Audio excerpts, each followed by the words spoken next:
Hi folks, I'll go over how I set up for sawing logs.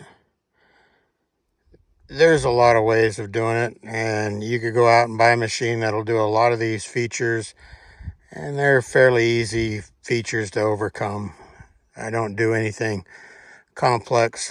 I'm not sawing enough to justify a $30, $40, or $50,000 mill.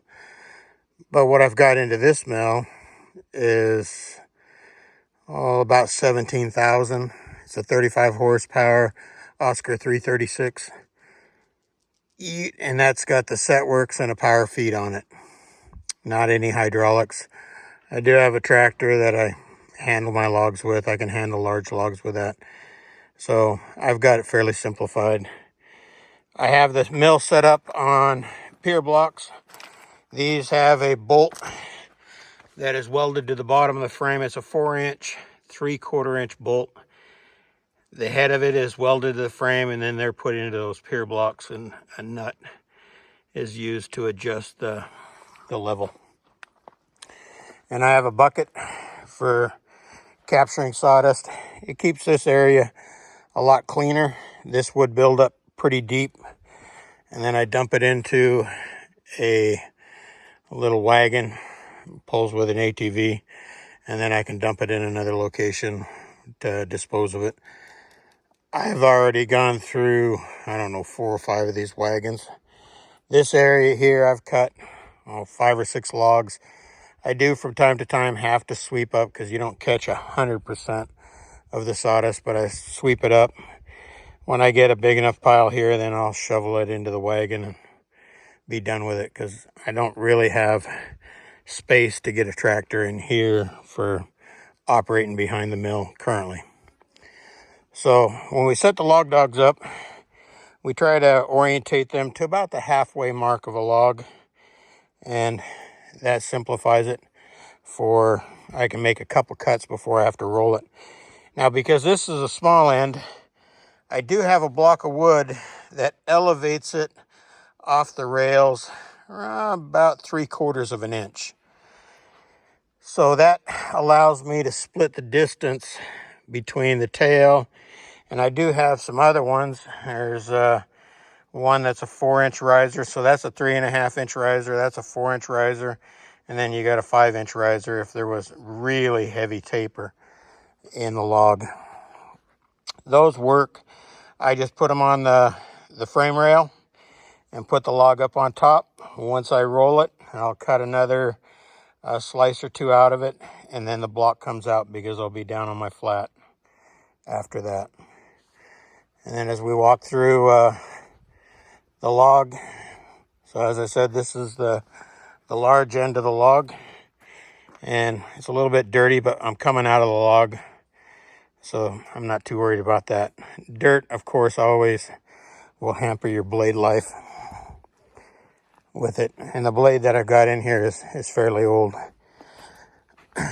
So on the set works is really handy. So I've got 9 and 31 30-seconds, but if I got up to the mill or up to the log, and I can see I'm only about halfway through that log, so let's take it up to 18 inches. So if I put in 18 inches and this button here, that will raise the mill up to 18 inches. Now I can see I'm over the log, so I'll just go ahead and lower it using this key, or I can use this button here to lower it down. But I'll use the other switch. So calculating my first cut, I like to look at it and say, can I get a 2x6 out of it, or a 1x6 out of my first cut? Usually I'm cutting a lot of 2x6s, so I want 5.5 inches of wide cut there, and it looks pretty close to what I need right there.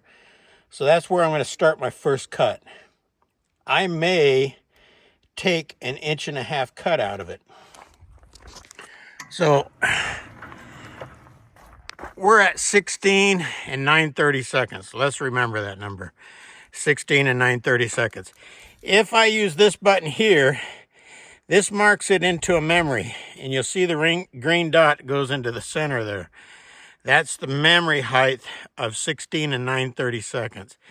If I was going to cut 1.5 inch board out of it, I would hit 1.5 inches and then push that, and it'll move down 1.5 inches. Now I can look where I would be in the log after that 1.5 inches, and that looks fine. So we were up 16 and 9/30 seconds. I'm going to clear out of that 1.5 inches. So we'll go back to 16 and 9/30 seconds, and that was height. And you see we're back to that green dot. So that's where I'm going to make my first cut. So I'm going to go ahead and do that cut, and then we'll get back to you, and I'll show you what we do after that. Or we'll make that cut right now. So I got to get the water going, and we want a little dribble on the blade. I'm going to start the mill up. Got about 100 hours on it right now.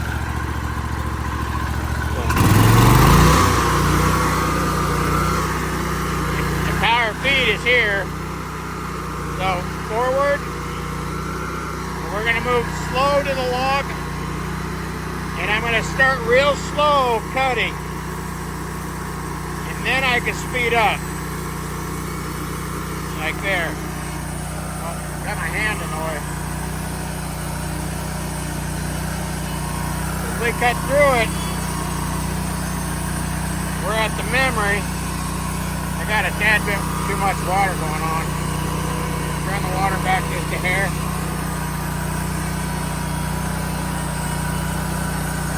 We're getting a nice slice out of the board.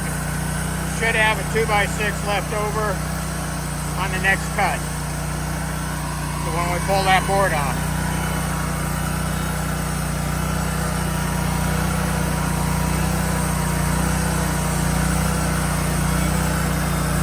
And then we would roll the log and do a couple more cuts while it still has that block under it.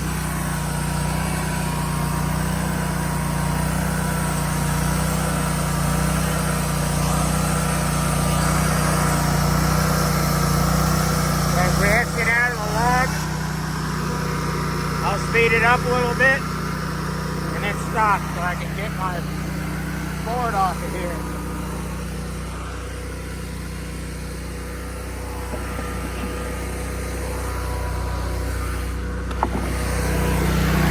And because we have the memory in it, the blue button is set to raise it up. Raises it up just slightly, so I can come back, and the blade will clear over the top of the log. Now I can speed it up.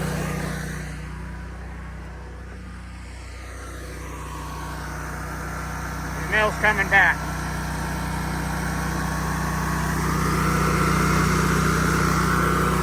So we had the memory of that 1.5 inch board right here. So that's 1.5 inches. Push enter, it'll measure down. We got 1.5 inches. Again, we come up slow to the log, we enter it real slow. I have found if you enter it too fast, you get some wave on the very front of it. There. Now we can measure it.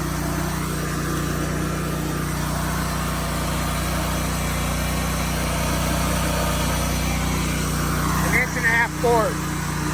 That works really well for getting your dimensions. I never have to second guess. We are cutting a bit fast. So I listen to my mill to how fast I'm pushing through it. I was getting up against the bearings a little bit, so I slowed it back down from that cut. I can still hear it on that inside bearing over there, and yeah, she's rubbing this bearing too a little bit.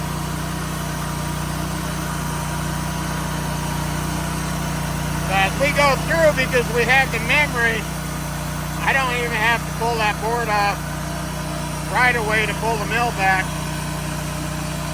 I can use the mill to raise over height. So we're through the mill, stop it. The blue button raises it all the way up again to that height. And as we come back, it clears over the top of the board, starts walking back.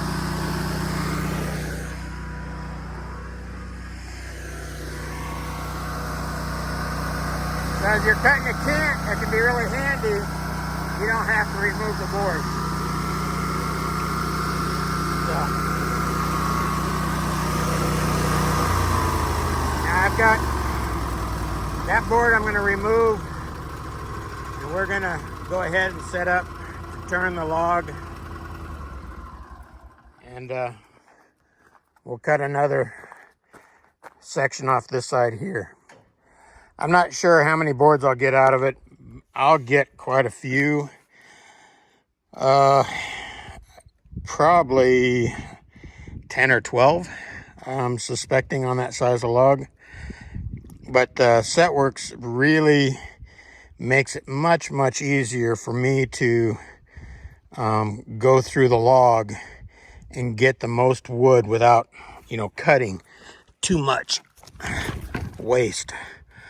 And by using that block, you can see through that cut, it's fairly even all the way across.